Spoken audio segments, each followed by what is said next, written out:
Chapter 541. Ketika Chen Jue melihat Yao Yixing dan nyala 9 warna, ekspresinya langsung menjadi salah satu yang sangat menghormatinya. 9 api berwarna. Ahli Nujum Master.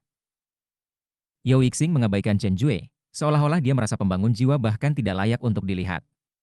Yang dia pedulikan hanyalah Bai Xiaon, atau lebih tepatnya, parasol abadi di tangannya. Namun, setelah memeriksanya sejenak, dia tampak agak tidak yakin tentang Bai Xiaon sendiri. Memalingkan pandangannya dari payung ke Bai Xiaon, dia bertanya, "Ya apakah kamu seorang pembudidaya jiwa, atau ahli nujum?" 9 api berwarna. Pikir Bai Xiaon, pikirannya terguncang saat dia menatap api di tangan Yao Yixing. Berdasarkan apa yang bisa ia rasakan, jelas bahwa Yao Yixing bukan seorang pembudidaya jiwa yang baru lahir, tetapi sebaliknya, berada di lingkaran besar formasi inti. Namun, Bai Xiaon bisa mengatakan bahwa jika kekuatan yang terkandung dalam nyala 9 warna akan dilepaskan, itu akan mengejutkan ke ekstrim. Bahkan saat Yao Yixing mengukur Bai Xiaon melakukan hal yang sama. Dia bisa mengatakan bahwa pemuda itu sedang mengamati parasol abadinya, yang awalnya dia tarik untuk digunakan sebagai ancaman. Mempertimbangkan basis kultivasi pendatang baru ini, apinya yang 9 warna, dan apa yang baru saja dikatakan Chen Jue, Bai Xiaon tahu persis orang macam apa dia. Hutan belantara. Peningkatan semangat. Nekromanci. Berdasarkan informasi yang telah dipelajari Bai Xiaon bertahun-tahun yang lalu tentang ahli nujum, dan fakta bahwa ia telah melihat begitu banyak item sihir yang ditingkatkan di Wildlands, ia sudah mulai membuat beberapa teori tentang bagaimana keduanya terhubung. Namun, sekarang bukan saatnya untuk kontemplasi yang berlarut-larut. Tatapan Bai Xiaon bertemu dengan Yao Yixing, dan keduanya bisa merasakan fluktuasi kuat yang berasal dari yang lain. Mengernyit, dan mata berkilauan dengan cahaya dingin, Yao Yixing berkata, jarang aku bertemu seseorang yang tidak bisa aku nilai sendiri. Aku akan bertanya lagi kepada kamu. Apakah kamu seorang penanam jiwa, atau ahli nujum? Saat dia mengucapkan kata-kata itu, penanam jiwa dengan dia mengarahkan tatapan dingin ke Bai Xiaon. Seorang ahli nujum. Jawab Bai Xiaon, menyipitkan matanya. Namun, menurutnya, kata-kata saja tidak akan terlalu meyakinkan. Oleh karena itu, setelah meluangkan waktu sejenak untuk menganalisis fluktuasi kekuatan jiwa Yao Yixing, ia melepaskan beberapa kekuatan basis kultivasinya. Selain itu, ia menggunakan kekuatan ajaib topeng untuk menyesuaikan fluktuasi, sehingga mereka tampaknya menjadi kekuatan jiwa alih-alih kekuatan spiritual. Itu adalah energi yang kuat dan mendominasi yang tidak bisa datang dari seorang kultivator jiwa, dan berisi tekanan yang unik untuk ahli nujum. Segera, ekspresi para penggarap jiwa di sekitarnya berkedip. Adapun Yao Yixing, murid-muridnya mengerut saat ia dengan cepat menganalisis kekuatan jiwa. Lalu dia melirik Eternal Parasol milik Bai Xiaon, dan sekali lagi, kerutan muncul di wajahnya. Apakah aku salah sekarang? Pikirnya. Aku bisa bersumpah bahwa nyala api 9 warna membungkuk ke arahnya ketika dia dekat denganku, seolah ingin terbang keluar dari tanganku ke arahnya. Itu hanya berlangsung sesaat sebelum kembali normal, tapi itu pasti tidak pernah terjadi sebelumnya. Apakah itu payung? Tidak, aku tidak berpikir begitu. Ada sesuatu yang sangat aneh tentang orang ini. Yah, mungkin aku bisa mengetahui jawabannya setelah membunuhnya. Bahkan ketika Yao Yixing ragu-ragu, Bai Xiaon juga berdiri di sana berusaha untuk putuskan apa yang harus dilakukan. Menimbang bahwa itu adalah nyala api 9 warna yang dia lihat, dia tergoda untuk mencoba membunuh pemuda ini dan mengambilnya. Setelah mencoba menilai bagaimana dia mengukur kekuatan, dan kemudian melihat api 9 warna, dia masih ragu-ragu, bukan karena jumlah lawan, tetapi karena dia tidak yakin seberapa kuat api 9 warna itu. Namun, dia tidak bisa berhenti memikirkan fakta bahwa dia bisa melakukan peningkatan semangat 9 kali lipat pada Eternal Parasol dengan nyala api itu, membuatnya semakin kuat, dan juga meningkatkan peluangnya untuk keluar dari labirin dengan aman. Orang ini tidak tahu seberapa cepat aku, jadi jika aku tiba-tiba bergerak, dia mungkin akan secara otomatis menggunakan api 9 warna itu untuk menyerangku.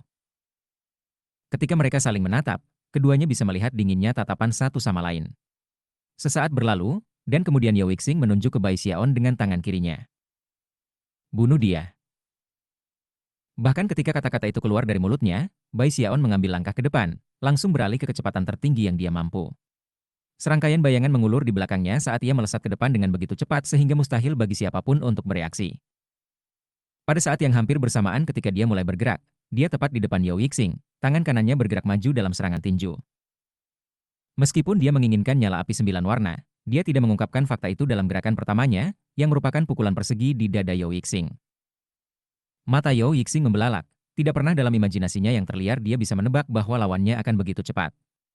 Setelah diserang, Yao Yixing terbang mundur dan melambaikan tangan kanannya ke udara, menyebabkan nyala api 9 warna meletus ke lautan api yang bergerak untuk memblokir serangan Bai Xiaon. Penggarap jiwa di sekitarnya terkejut dengan apa yang terjadi, tetapi tetap menuntut Bai Xiaon. Adapun Chen Jue, dia pindah untuk membela Bai Xiaon. Dalam momen terpendek, pertempuran sengit pecah. Melihat lautan api 9 warna yang meraung ke arahnya menyebabkan jantung Bai Xiaon mulai berdebar kencang. Meskipun dia sudah memutuskan untuk keluar semua dalam pertempuran ini, dia sudah bisa merasakan betapa mengerikan nyala 9 warna itu, dan tidak yakin apakah dia bisa selamat dari serangan itu. Namun, karena pertarungan sudah pecah, yang bisa dia lakukan hanyalah menggertakkan giginya dan melepaskan ki dinginnya. Kekuatan Paragon Frigid langsung memenuhi daerah itu, membekukan jiwa penggarap yang solid sebelum mereka bisa melakukan apapun. Dinding tanah dan terowongan sama-sama membeku, membuat seluruh area dunia menjadi dingin yang sangat dingin. Ketika ki yang dingin bersentuhan dengan lautan api 9 warna, ia tenggelam ke dalam sesuatu seperti mulut yang terbuka untuk menelan api. Suara gemuruh intens menyebar ke labirin di setiap arah. Disegel. Bai Xiaon meraung. Seketika, ki dingin mulai menyatu ke api 9 warna dalam upaya untuk menutupnya. Namun, nyala 9 warna yang luar biasa sebenarnya menyebabkan ki dingin mencair. Sayangnya untuk nyala 9 warna, itu tidak memiliki dasar untuk membakar, dan karena itu, dengan cepat mulai menjadi redup, seolah-olah itu bisa dihilangkan kapan saja. Ekspresi berkedip, Yao Yixing dengan cepat bersiap untuk menarik api kembali ke tangannya.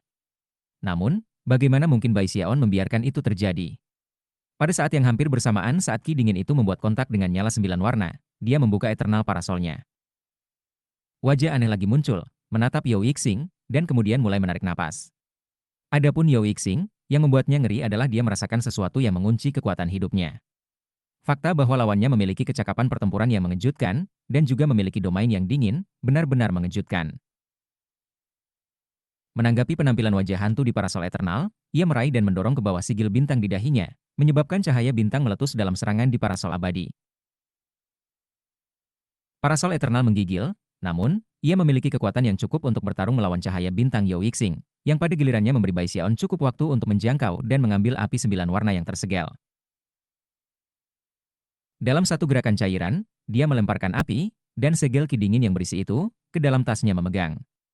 Bagaimanapun, ia menyadari bahwa dengan menggunakan ki dinginnya, ia berisiko mengungkapkan identitasnya.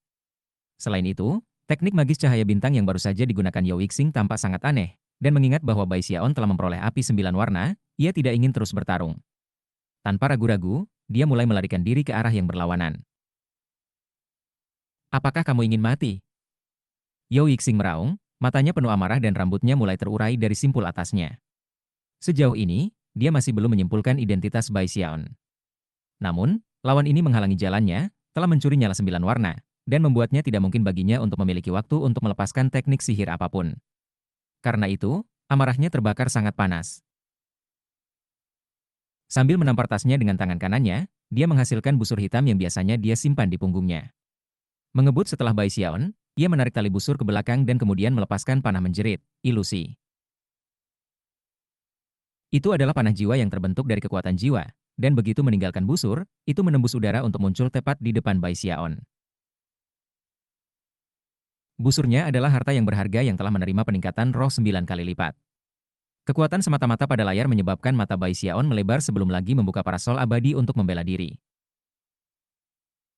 Suara gemuruh intens terdengar saat kekuatan parasol dilepaskan. Adapun Bai Xiaon, dia gemetar saat payung menyerap kekuatan serangan, namun tetap didorong mundur. Setelah beberapa saat, dia berusaha keras untuk berhenti, lalu dia memandangi busur itu. Mengapa kamu tidak mengatakan bahwa kamu memiliki harta berharga lainnya? Katanya, menjilat bibirnya. Alih-alih melarikan diri, ia mulai melangkah menuju Yao Yixing. Rahang Yao Yixing terjatuh, belum pernah ia bertemu seseorang yang secara terbuka kurang ajar seperti ini. Bukan saja dia telah mencuri nyala api 9 warnanya, tetapi hanya dengan melihat dari busurnya menyebabkan dia berhenti melarikan diri dan kembali untuk merampoknya. Apakah kamu ingin mati? Yao Yixing meraung untuk kedua kalinya. Kemudian dia menarik tali busur ke belakang dan meluncurkan 3 panah jiwa secara berurutan. Jauh di kejauhan, Chen Jue gemetar ketakutan. Meskipun Yao Yixing belum mengenali Bai Xiaon, seketika ki dingin itu muncul, Chen Jue melakukannya, dan itu membuat pikirannya berputar-putar. Hal pertama yang muncul di kepalanya adalah bahwa ia sendiri ditakdirkan untuk mati. Melolong dalam hati karena kesedihan, dia mencoba memutuskan apakah akan melarikan diri atau tidak. Kemudian, pertempuran antara Bai Xiaon dan Yao Yixing dimulai lagi. Saat itulah sesuatu yang benar-benar tak terduga terjadi. Topi merah, topi hijau, kami sekelompok topi kecil. Kepala merah, kepala hijau, favorit kami adalah kepala putih. Lagu nyanyian aneh yang hampir terdengar seperti sajak anak-anak tiba-tiba memenuhi udara. Chapter 542. Ada sesuatu yang memikat tentang suara nyanyian yang membuat Bai Xiaon, Yao Yixing, dan Chen Jue benar-benar terguncang. Yang lebih menggelitik adalah fakta bahwa itu bukan suara tunggal yang meneriakkan sajak anak-anak, tetapi seluruh kelompok mereka. Mereka terdengar seperti anak-anak, tertawa dan terkikik ketika mereka bernyanyi. Saat suara mereka bergerak, gelombang suara yang tak terlihat memenuhi udara, menyebabkan dinding mulai beriak. Kemudian, wajah-wajah muncul di dinding, satu demi satu. Ada pria dan wanita, tua dan muda, dan tanpa kecuali, mereka tampak ketakutan. Kemudian, mereka mulai menjerit. Topi merah akan datang. Menjalankan. Topi merah sedang dalam perjalanan. Wajah-wajah itu sepertinya ingin melarikan diri atau bersembunyi, tetapi tidak bisa. Yang lebih aneh lagi, wajah-wajah mulai muncul dari tanah. Yang paling mengejutkan dari semua adalah bahwa dinding mulai bergerak secara dramatis, menyebabkan jalan di belakang Bai Xiaon, Yao Yixing, dan Chen Jue ditutup rapat, menempatkan mereka di jalan buntu. Ketiga pembudidaya secara fisik gemetar, dan rambut di bagian belakang leher mereka mulai berdiri. Mereka semua dikejutkan oleh perasaan yang datang, bukan dari basis kultivasi mereka, tetapi dari jiwa mereka. Itu adalah ketakutan yang dingin dan berduri yang akan dihadapi seseorang ketika dilacak oleh predator. Tidak masalah bahwa Bai Xiaon mengolah mantra Will Evolving School Frigid School. Rasa dingin yang ia rasakan saat ini membuatnya menggigil. Apa yang sedang terjadi? Ketakutan ini membuat seluruh kelompok benar-benar tidak tertarik untuk bertarung satu sama lain. Tiba-tiba, sebuah jeritan kesakitan terdengar, dan sebuah tangan melesat dari sudut persimpangan tepat di depan. Tangan itu berlumuran darah, dan segera setelah itu muncul, ia mencoba untuk meraih ke dinding, dengan pandangan yang jelas tentang Bai Xiaon dan yang lainnya. Namun, jelas ada sesuatu di sudut yang menarik pemilik tangannya. Tangan itu tertekuk, dan jari-jarinya mencakar dinding untuk meraih sesuatu, namun segera diseret kembali ke sudut. Kemudian, suara berderak yang mengerikan bisa didengar. Selama waktu itu nyanyian lagu anak-anak berhenti. Sambil gemetar hebat, Chen Jue yang ketakutan beringsut menuju Bai Xiaon, berharap bahwa kedekatan itu akan memberinya sedikit keamanan. Wajah Bai Xiaon pucat, dan dia juga gemetaran saat dia menatap dengan mata lebar ke sudut di mana tangan itu baru saja menghilang. Apa yang dia ingin lakukan adalah melarikan diri ke arah yang berlawanan, tetapi sayangnya, mereka bertiga sekarang tepat di tengah jalan buntu. Yao Yixing tampak sama terkejutnya. Selama beberapa hari di mana dia berada di labirin, dia telah mengambil sekelompok pengikut yang cukup besar, dengan siapa dia selamat dari beberapa penyergapan dan mengurangi beberapa lawan. Namun, dia belum pernah menemukan hal yang seaneh ini. Teror yang dia rasakan sekarang menyebabkan murid-muridnya mengerut ketika dia menatap sudut tempat tangan itu baru saja menghilang. Sekitar saat itu, suara mengunyah berhenti, dan sajak anak-anak mulai lagi. Topi merah, topi hijau, kami sekelompok topi kecil. Kepala merah, kepala hijau, favorit kami adalah kepala putih. Nada nyanyian yang penuh kegembiraan ini menyebabkan kulit kepala dari ketiga pembudidaya tergelitik di ambang ledakan. Pada saat itulah topi merah cerah tiba-tiba terbang keluar dari sudut. Pinggiran topi meneteskan darah ketika bergoyang-goyang sedikit, lalu tiba-tiba berhenti di tempat, seolah-olah itu baru saja memperhatikan Bai Xiaon dan yang lainnya. Kepala putih, kata topi itu dengan suara seorang anak. Kemudian mulai terbang ke depan, menyebabkan kelompok tiga untuk kembali. Namun, saat itulah menjadi jelas bahwa topi itu tidak menuju ke arah mereka, tetapi lebih kepada selusin pembudidaya jiwa yang telah dikurung di dalam lapisan es. Dalam sekejap mata, topi merah mendarat di kepala salah satu pembudidaya, menyebabkan es langsung hancur dan mengungkapkan pembudidaya di bawahnya. Kultivator tidak mati, nyala kekuatan hidupnya masih menyala. Seketika, matanya terbuka, dan ekspresinya memutar dengan ketakutan saat dia menjerit memilukan. Namun, yang lebih mengejutkan lagi adalah apa yang terjadi selanjutnya. Ketika topi itu mendarat di kepala pembina jiwa, tubuh lelaki itu mulai bergetar, dan bunyi berderak seperti mengunyah mulai memenuhi udara. Turun. Lepaskan aku. Kultivator menjerit dengan marah. Dia bahkan mengulurkan tangan dan meraih topinya untuk mencoba melepasnya dari kepalanya, tetapi tidak ada gunanya.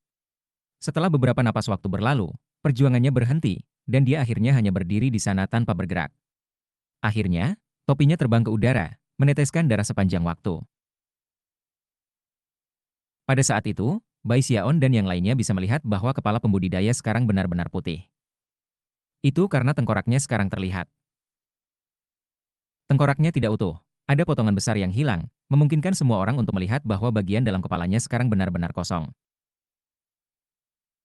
Kepala merah, kepala hijau, favorit kami adalah kepala putih. Topi merah itu bernyanyi. Tertawa kecil ketika terbang berputar-putar dan kemudian mendarat di atas penggarap jiwa yang tertutup es. Pada saat yang sama, lebih banyak tawa cekikikan terbang di sudut, beberapa di antaranya berwarna merah, beberapa di antaranya berwarna hijau.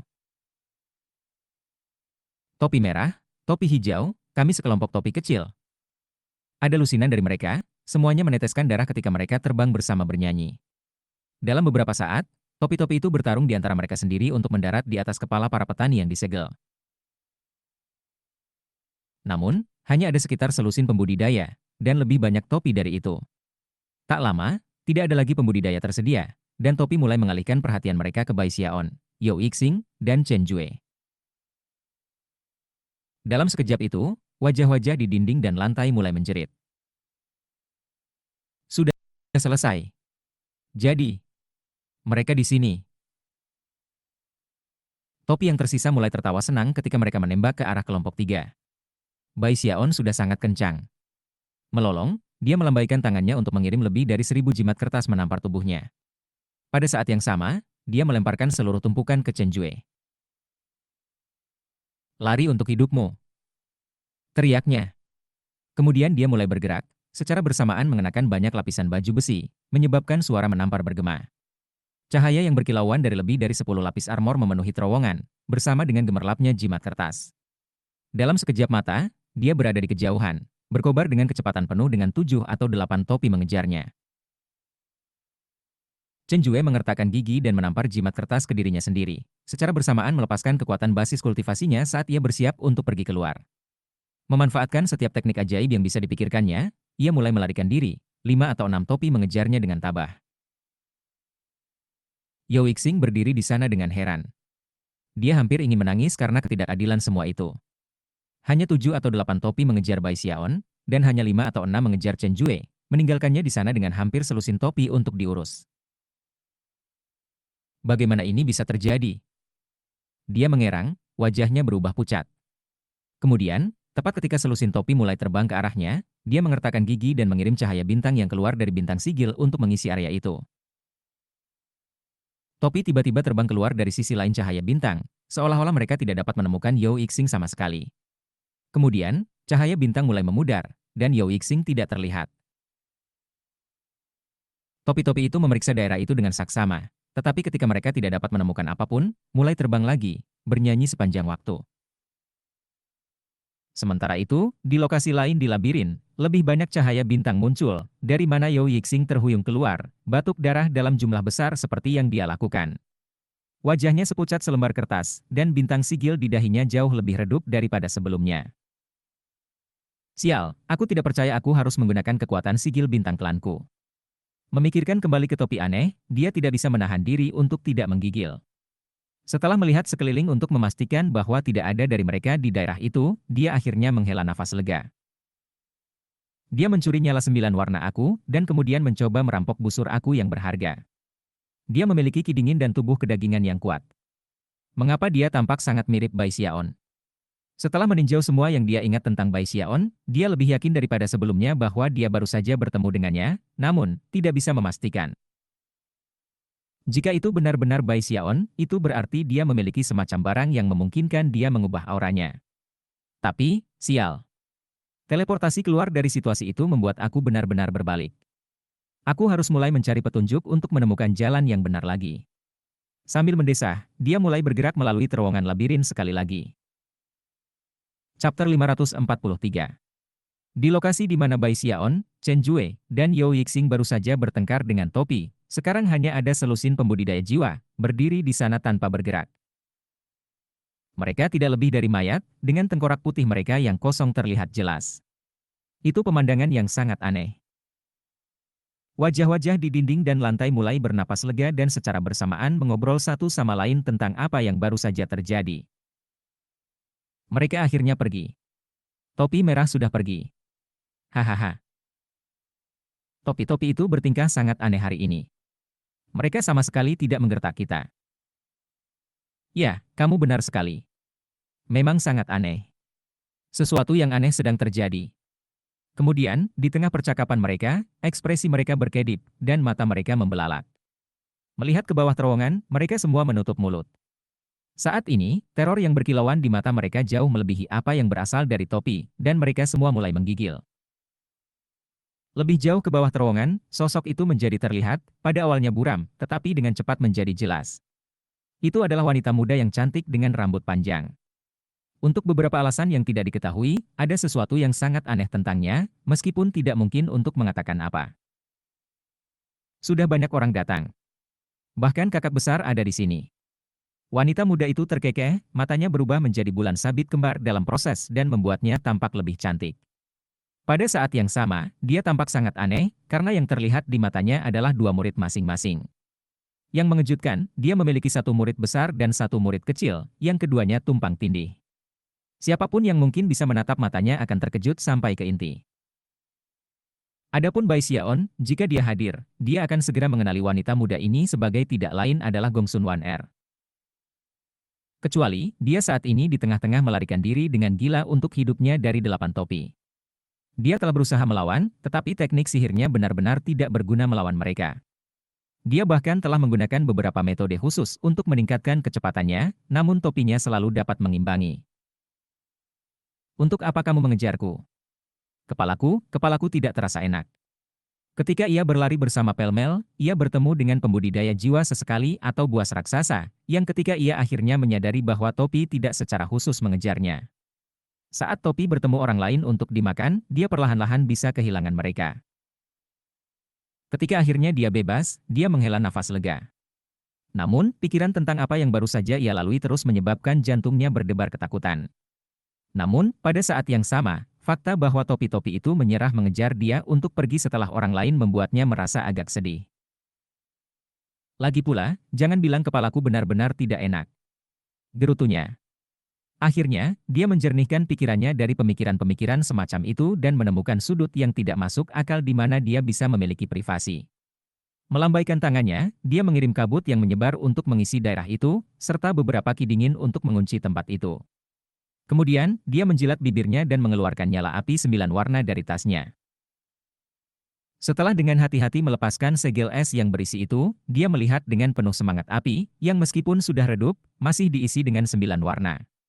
Mengingat panas luar biasa yang dapat dia rasakan darinya, dia yakin bahwa semua yang baru saja dia lalui sepadan. Api 9 warna ini luar biasa. Jika itu dikaitkan dengan fondasi yang kuat, maka ki dingin aku tidak akan mampu menyegelnya. Dengan nyala api ini, aku pasti bisa melakukan peningkatan semangat 9 kali lipat pada Eternal Parasol. Maka itu akan menjadi lebih kuat dari yang sudah ada, dan pasti akan membuatnya lebih mudah untuk tetap aman di sekitar sini. Setelah melihat-lihat sekali lagi untuk memastikan dia sendirian, dia menghasilkan penyuajinya dan parasol abadi. Dan siap untuk memulai proses peningkatan semangat. Namun, setelah hanya sesaat berlalu, dia ragu-ragu. Aku ingin tahu apakah energi langit dan bumi di labirin ini sudah cukup. Kembali ketika dia melakukan beberapa peningkatan roh di Great Wall City, dia jelas merasakan bahwa, karena tingkat energi spiritual yang lemah, proses peningkatan itu tidak sangat stabil. Syukurlah, kura-kura ajaibnya telah memastikan bahwa peningkatan semangat bekerja tidak masalah apapun. Karena itu, meski memiliki nyala api 9 warna yang redup, dan berada di tengah labirin, ia memutuskan untuk menggertakkan giginya dan melanjutkan rencananya. Aku perlu meningkatkan peluang untuk keluar dari sini hidup-hidup. Itu layak dilakukan sedikit pengujian.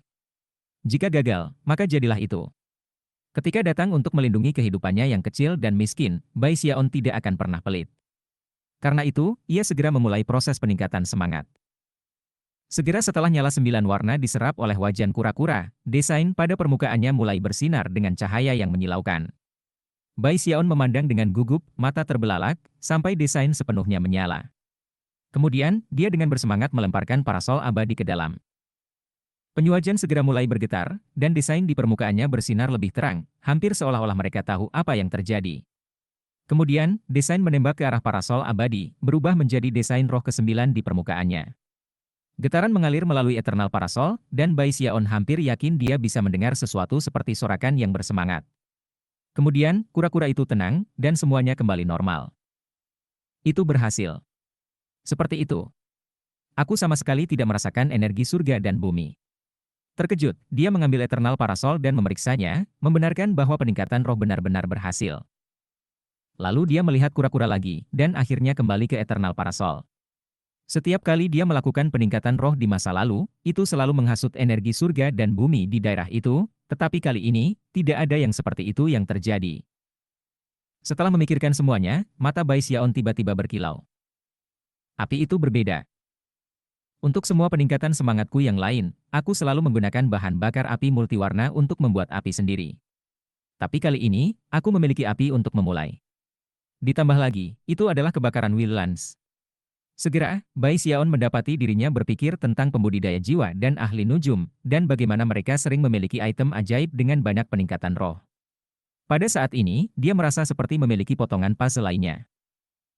Mungkin cara mereka melakukan peningkatan semangat di Wildlands tidak membutuhkan energi langit dan bumi. Mengingat betapa tandusnya energi spiritual di tempat ini, sepertinya itu satu-satunya penjelasan yang masuk akal. Setelah sedikit berpikir, Bai Xiaon memutuskan bahwa labirin yang mematikan bukanlah tempat untuk duduk-duduk mencoba menganalisis situasi.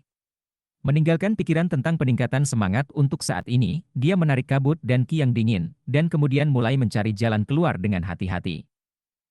2 hari lagi berlalu, dan penjelajahan Bai Xiaon yang hati-hati tidak menyebabkan situasi yang lebih aneh seperti topi. Namun, dia menyadari bahwa dia tampaknya bertemu semakin sedikit orang, apakah mereka pembudidaya tembok besar atau pembudidaya jiwa liar dan liar. Sebelumnya, aku bertemu setidaknya 10 per hari. Tapi sekarang, ini lebih seperti 4 atau 5, atau bahkan lebih sedikit. Melihat sekeliling dinding-dinding terowongan, dia tidak bisa tidak merasa labirin adalah keinginan besar untuk memakan semua orang. Pikiran itu membuatnya menggigil.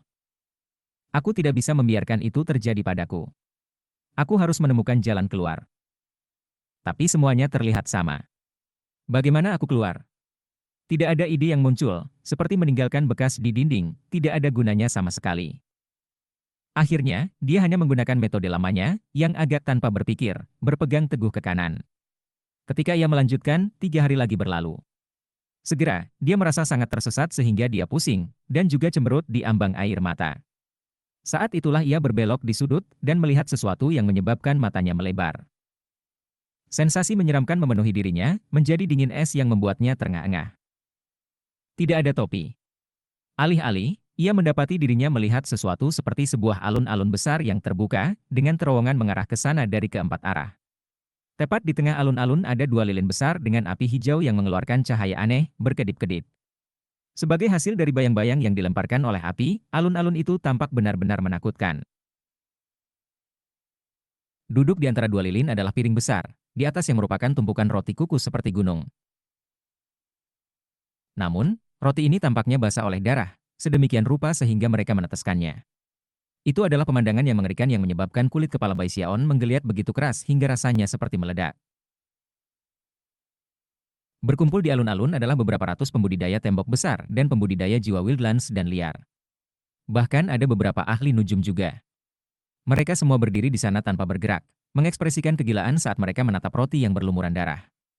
Meskipun tidak ada dari mereka yang berbicara, adalah mungkin untuk mendengar mereka terengah-engah ketika mereka berdiri di sana. Aroma harum tercium dari roti berlumuran darah yang, ketika memasuki hidung Bai Xiaon, membuatnya sangat mual sehingga dia ingin memuntahkan organ dalamnya. Chapter 544. Wajah Bai Xiaon menjadi sangat pucat, dan bukan karena basis budidayanya telah terpengaruh, tetapi karena rasa takut yang dia rasakan. Dalam kelompok 100 berkumpul di alun-alun, ada beberapa dengan basis budidaya jiwa Naschen. Itu membuat Bai Xiaon merasa benar-benar ketakutan. Dia mulai mundur, namun, hanya mengambil langkah ketika dia menyadari bahwa ada orang-orang di lapangan yang dia kenal. Xiaolong, Tuan Dewa Diviner. Mereka berdua berperilaku sama seperti orang lain di alun-alun, menatap piring roti yang basah kuyup, ekspresi mereka yang gila-gila. Pada titik ini, Bai Xiaon mulai berjuang untuk apa yang harus dilakukan. Zhao Long telah menjadi pengikut aku yang setia dan berbakti selama bertahun-tahun sekarang. Kembali ketika aku terjebak di medan perang, dia memimpin serangan untuk mencoba menghubungi aku. Perlahan tapi pasti, mata Bai Xiaon mulai berubah merah. Aku yang memaksa Tuan Dewa Diviner untuk menjadi pelindung Daoku, dan aku juga yang memaksa dia menjadi tentara. Kesengsaraan yang mereka berdua hadapi saat ini semua ada hubungannya dengan aku. Bai Xiaon begitu sobek sehingga dia sulit bernapas dengan lurus. Matanya benar-benar merah, tetapi pada saat yang sama, ia takut. Teror yang dia rasakan saat memikirkan kematian hampir sepenuhnya luar biasa.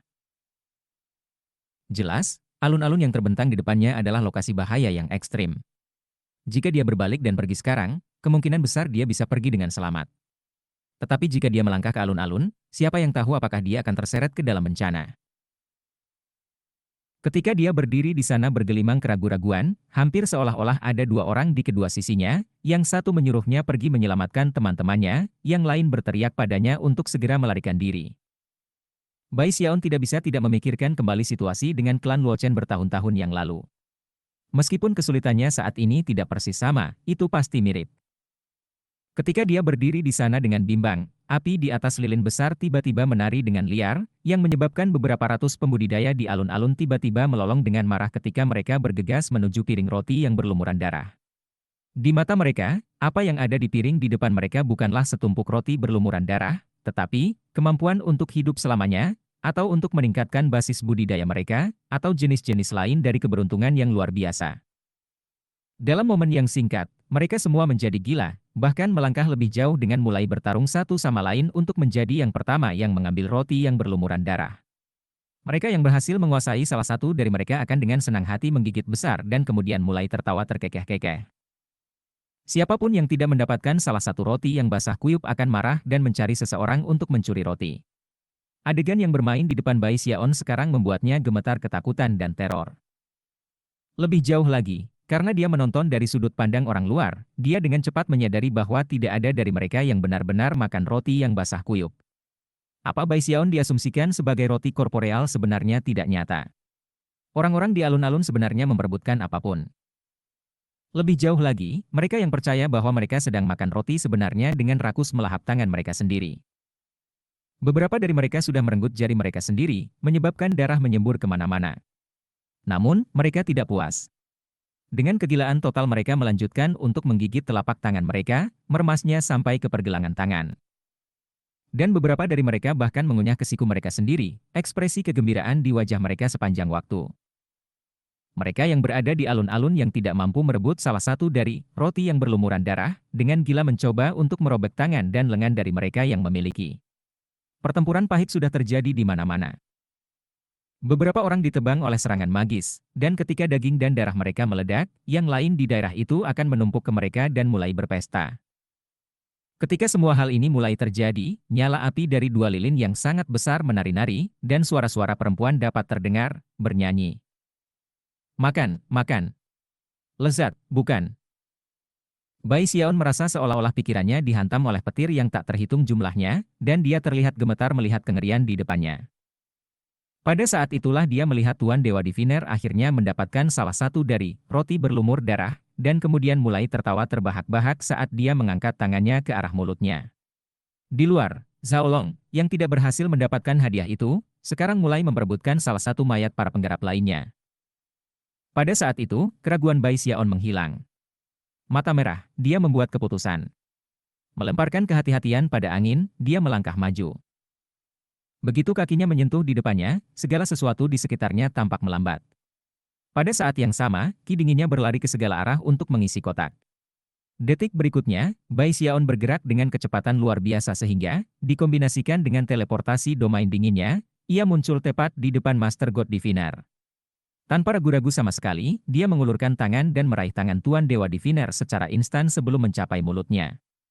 Menyentakkan tangan ke belakang, dia berteriak, "Tuan Dewa Diviner, bangun." Suara gertakan terdengar saat gigi Tuan Dewa Diviner tidak menghiraukan apapun selain udara. Lalu dia menatap Bai Xiaon dan melolong, jelas, siapapun yang mengganggunya dengan cara apapun tidak lebih dari musuh. Tangan Tuan Dewa Diviner kabur dalam gerakan mantra dan kemudian mendorong keluar di Bai Xiaon. Pada saat yang sama, dia menerjang maju seperti anjing fanatik ketika dia mencoba untuk menggigit tangan Bai Xiaon meraih. Bai Xiaon menatap Zhao Long dengan cemas, yang sekarang tertawa terbahak-bahak saat menyeret salah satu mayat ke samping. Sayangnya, visi Bai Xiaon mulai mendung. Bahkan, roti berlumuran darah di piring di depan sekarang mulai berubah menjadi pil hidup selamanya Neverdi. Hanya dengan melihat pil seperti itu menyebabkan pikiran Bai Xiaon berputar. Namun, dia menggigit lidahnya untuk menjernihkan pikirannya. Sudah, ki dingin di darah itu mulai memudar, artinya waktu sangat terbatas. Sialan! Teriaknya. Dengan itu, dia mengulurkan tangan kirinya dan meraih leher Dewa-Dewa Diviner. Memegangnya dengan cepat tidak peduli bagaimana dia berjuang, dia bergegas ke Zhao Long, yang baru saja tengah menggigit daging berdarah, dan meraihnya. Kemudian dia bergegas kembali ke mulut terowongan. Tiba-tiba, dua jeritan mengerikan jiwa meletus dari nyala lilin ketika dua wanita menjadi terlihat. Mereka tampak persis sama, setengah baya dengan rambut acak-acakan, dan mereka berdua menatap lurus ke Bai Xiaon. Beraninya kamu ikut campur dalam urusan kami. Kamu telah mengganggu pengorbanan daging dan darah kami, dan karenanya, kamu tidak akan membiarkan tempat ini hidup-hidup. Menanggapi suara-suara itu, Bai Xiaon bergidik. Lalu dia melihat sekeliling, dan melihat segala sesuatu di daerah itu perlahan menjadi tumpukan pil hidup selamanya Neverdi. Hidup selamanya. Hidup selamanya. Bahkan ketika dia merasa dirinya turun ke dalam kegilaan, tiba-tiba, seutas willpower kecil bangkit di gold core-nya. Kekuatan will mengalir ke dalam benaknya seperti air mendidih yang mengalir ke salju. Seketika, ilusi yang dilihatnya lenyap, dan dia memandang sekeliling dengan wajah pucat untuk menemukan bahwa lebih dari 80% ki dinginnya telah luluh oleh lilin. Setelah benar-benar meleleh, dia tidak akan mampu berteleportasi, dan harus bergantung hanya pada kecepatan tubuh kedagingannya untuk melarikan diri, yang tidak akan cukup. Pada titik ini, banyak pembudidaya di daerah itu telah melihat Bai Xiaon, dan bagi mereka, ia adalah keberuntungan yang bisa didapat. Mereka dengan cepat mulai berbalik dan menuju ke arahnya. Menderu, Bai Xiaon memanggil semua kekuatan yang bisa dia kumpulkan untuk teleport melalui ki dinginnya. Bahkan ketika runtuh, dia muncul tepat di tepi alun-alun, dan kemudian melesat ke pintu masuk terowongan terdekat. Melihat dari balik bahunya, dia melihat dua wanita mengambang di api lilin, berteriak padanya. Kamu pikir kamu bisa kabur begitu saja? Teriak mereka, tiba-tiba terbang ke udara ke arahnya. Bahkan ketika dia melarikan diri dengan kecepatan tinggi, udara beriak di terowongan yang berbeda, dan Gong Sun Wan muncul. Melangkah ke depan, dia mendorong tangan kanannya dengan kejam ke arah kedua wanita itu. Abaikan. Beraninya kamu mencoba mengacaukan salah satu dari bangsaku. Kedua wanita itu berteriak dengan sedih. Meskipun gelombang lengan Gong Sun Wan tidak mengandung sedikit pun kekuatan sihir, kedua wanita itu berkedip-kedip seolah-olah mereka mungkin menghilang. Pada saat yang sama, ekspresi syok dan teror yang belum pernah terjadi sebelumnya muncul di wajah mereka. Tidak berani bergerak maju satu inci pun, mereka jatuh dan bersujud. Kembalilah ke pengorbanan daging dan darahmu, kata Gong Sun Wan dengan dingin. Dan mulai sekarang, urus urusanmu sendiri. Saat dia berbicara, murid kecil kedua di masing-masing matanya mulai bersinar dengan cahaya misterius. Cahaya yang sangat itulah yang menyebabkan kedua wanita itu gemetar ketakutan, dan merayap mundur ke arah lilin mereka. Chapter 545. Bai Xiaon berlari menuruni terowongan, tidak menyadari apa yang terjadi di belakangnya di alun-alun. Akhirnya, ketika dia cukup jauh sehingga dia tidak bisa mendeteksi sedikit pun aroma manis, dia akhirnya melambat dan kemudian memeriksa sekelilingnya. Yakin bahwa dia cukup jauh dari alun-alun, dia menurunkan Zhao Long dan Tuan Dewa Diviner, yang keduanya tidak sadar. Master God Diviner tampak dalam kondisi yang lebih baik daripada Zhao Long, yang saat ini menggigit sepotong daging berdarah. Bai Xiaon mengambil potongan daging dan meletakkan pil obat di mulut Zhao Long, dan kemudian melakukan hal yang sama untuk Tuan Dewa Diviner. Lalu dia menendang keduanya di atas kepala. Mereka berdua menggigil, dan kemudian perlahan membuka mata mereka. Mereka menatap kebingungan pada Bai Xiaon dengan topengnya, dan kemudian melihat sekeliling untuk mencoba menentukan lokasi mereka. Akhirnya, mereka ingat apa yang terjadi di alun-alun, dan keduanya mulai muntah. Zhao Long bahkan meringkuk ke posisi janin. Setelah pulih, Tuan Dewa Diviner memandang Bai Xiaon dengan ekspresi terima kasih. Menggenggam tangan, dia membungkuk dan berkata, Terima kasih banyak atas kebaikanmu menyelamatkan kami, rekan-rekan Daois. Dia sangat sadar bahwa, mengingat betapa menakutkannya situasi itu, tanpa seseorang di sana untuk menyelamatkannya, dia mungkin memakan dirinya sendiri sampai mati. Ketakutan sisa masih membuatnya gemetar. Setelah Xiaolong berhasil berhenti muntah, dia memandang Bai Xiaon dengan tangan tergenggam dan kemudian membungkuk dalam-dalam.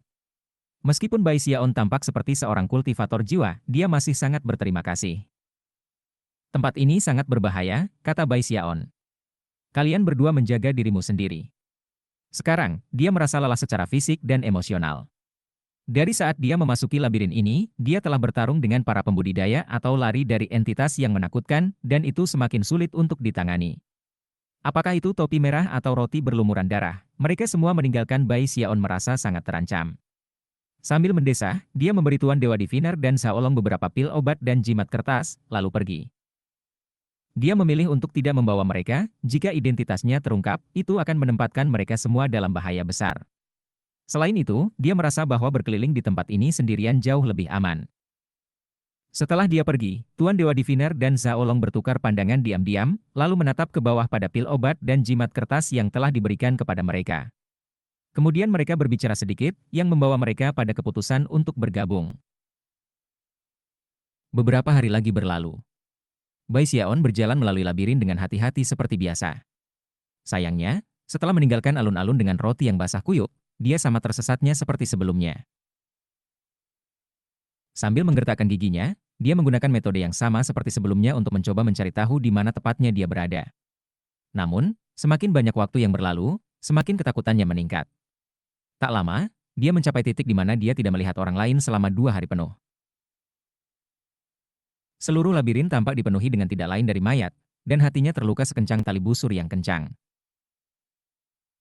Sesuatu yang aneh sedang terjadi. Tidak memberitahu aku bahwa lebih dari 100.000 orang semuanya mati.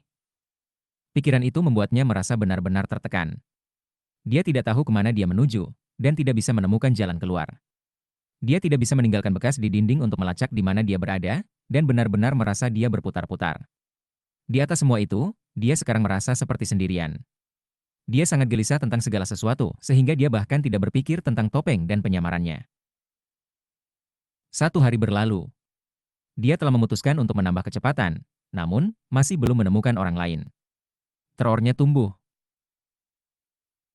Kemudian dia memikirkan orang yang telah mendaratkannya di kekacauan, dan menggertakkan giginya. Sialan itu, Chen Hetian. Aku melayani tembok besar dengan baik, dan beginilah cara kamu membayar aku. Itu pada saat kemarahan ketika Bai Xiaon tiba-tiba mendengar suara udara bersiul. Rupanya, seseorang sedang menuju ke arahnya dengan kecepatan tinggi. Mengingat sudah berhari-hari sejak dia melihat orang lain, dia sebenarnya senang. Namun, pada saat yang sama, ia mempertahankan kewaspadaan penuh, mendukung dan mengawasi persimpangan di depan. Pada saat yang sama, suara siulan berhenti, seolah-olah siapapun itu di sisi lain dari sudut juga telah mendeteksi keberadaan yang lain. Bai Xiaon tidak tahu siapa yang ada di sudut itu. Bisa jadi orang atau hantu untuk semua yang dia tahu. Siapapun itu, mereka tampak bingung tentang Bai Xiaon. Untuk waktu yang sangat lama, tidak ada yang terjadi ketika mereka berdua berdiri diam di sana. Ketegangan meningkat. Akhirnya, Bai Xiaon mengambil nafas dengan tenang dan mengeluarkan pedang terbang. Dengan gelombang selongsong, ia menggunakan kekuatan kendalinya untuk mengirimnya terbang ke persimpangan. Sementara itu, seberkas cahaya hitam terbang keluar dari sisi lain sudut. Di dalam poros cahaya hitam itu ada panah jiwa yang menghantam pedang terbang Bai Xiaon, menghancurkannya berkeping-keping. Beberapa saat kemudian, panah jiwa tepat di depan Bai Xiaon, memaksanya memanggil kuali besar untuk memblokir jalannya. Bahkan ketika ledakan yang dihasilkan mengguncang daerah itu, Bai Xiaon tiba-tiba tertawa. Begitu dia melihat panah jiwa itu, dia mengenali jenis panah itu, dan memikirkan busur yang menembaknya, dan Yao Yixing. Dia sebenarnya tidak tahu nama Yao Yixing, tapi dia ingat bintang sigil di dahinya. Karena karakter, bintang, berima sempurna dengan karakter gorila, ia memutuskan untuk mengarang namanya sendiri. Jadi, itu kamu, Tuan Gorila. Sekarang dia yakin bahwa dia sedang berurusan dengan seseorang, dan bukan entitas aneh. Semangatnya segera terangkat. Bergegas ke depan, dia menghambur ke persimpangan di saat yang hampir bersamaan saat Yao Yixing muncul. Ketika Yao Yixing melihat Bai Xiaon, ekspresinya berkedip. Dia gelisah dengan rasa takut akhir-akhir ini sendiri. Meskipun entitas aneh di labirin tidak sepenuhnya mustahil untuk melarikan diri, tanpa sigil bintangnya, Yao Yixing kemungkinan telah terbunuh sejak lama. Saat ini, ia tampak dalam kondisi buruk. Rambutnya acak-acakan, dan tas pegangannya hampir habis karena benda-benda magis. Lebih buruk lagi, bintang sigilnya memudar karena sering digunakan. Setelah kehabisan, satu-satunya cara untuk mendapatkan yang baru adalah kembali ke klan dan Koutou di depan kuil leluhur selama 49 tahun. Sejauh yang dia khawatirkan, alasan utama dia hampir kehilangan sigil bintangnya adalah Bai Xiaon. Sebelum bertemu dengannya, segala sesuatu di labirin telah berjalan dengan baik, tetapi setelah itu, ia telah mengalami nasib buruk. Dia tidak pernah bisa membayangkan bahwa setelah berhari-hari tanpa melihat siapapun, orang pertama yang akan dia temui adalah Bai Xiaon. "Kamu gorila, Bai Xiaon," teriaknya. "Semua orang di keluargamu adalah gorila." Sebenarnya, dia tidak sepenuhnya yakin siapa orang ini, tetapi yakin bahwa dia harus menjadi Bai Xiaon. Bahkan saat Bai Xiaon mendekat, Yao Yixing mengangkat busurnya dan melepaskan suksesi 9 panah jiwa dengan cepat. Sebagai tanggapan, Bai Xiaon tertawa dan membuka parasol abadi, dengan mudah memblokir semua panah jiwa sebelum mendekati Yao Yixing. Yao Yixing segera memperhatikan 9 desain pada Eternal Parasol, dan mengingat bahwa sebelumnya, hanya ada 8. Matanya memerah, dan dia mengeluarkan amarah. Tidak butuh banyak spekulasi dari pihaknya untuk mencapai kesimpulan bahwa nyala 9 warnanya sendiri telah digunakan untuk melakukan peningkatan semangat lainnya. Fakta bahwa Bai Xiaon telah berhasil dengan peningkatan semangat pada pertama kalinya tampak seperti keberuntungan, dan semakin membuat Yao Yixing marah. "Tidak perlu marah, Tuan Gorilla. Katakan saja siapa namamu." Menutup Eternal Parasol, dia melakukan gerakan mantera dan melambaikan tangannya, mengirimkan ki dingin yang meledak untuk membentuk hujan es yang melesat menuju Yao Yixing. Yang benar adalah bahwa Bai Xiaon sangat senang bertemu dengan Yao Yixing, dan tidak cenderung membunuhnya, tidak setelah menghabiskan berhari-hari sendirian. Dia bahkan mulai menyesal meninggalkan Tuan Dewa Diviner dan Xiao Rong di belakang, jadi wajah yang akrab sama sekali seperti berkah. "Aku Yao Yixing, tolol." Dia meraung, melompat mundur untuk menghindari lonjakan es, dan secara bersamaan melakukan gerakan mantra dua tangan yang menyebabkan banyak jiwa pendendam keluar dari dalam dirinya. Jiwa-jiwa dengan cepat bergabung bersama menjadi simbol magis, yang kemudian meletus dengan api jiwa ketika bergerak maju untuk memenuhi paku es. Suara gemuruh bergema saat paku es pecah, melepaskan gelombang kejut yang dimanfaatkan Yao Yixing untuk mundur. Pada saat yang sama, ia menembak suksesi 18 panah jiwa. "Waktunya mati," ia teriaknya. Tanpa parasol abadi, Bai Xiaon akan mengalami kesulitan berurusan dengan busur Yao Yixing, yang juga telah menerima peningkatan roh 9 kali lipat. Tetapi segalanya berbeda sekarang. "Yao Yixing, maksud musing untuk gorila. Jadi kamu benar-benar gorila." "Hahaha." Bai Xiaon membentak membuka Eternal Parasol dan sekali lagi memblokir panah jiwa, lalu melepaskan ki dinginnya untuk mengirim voli paku es.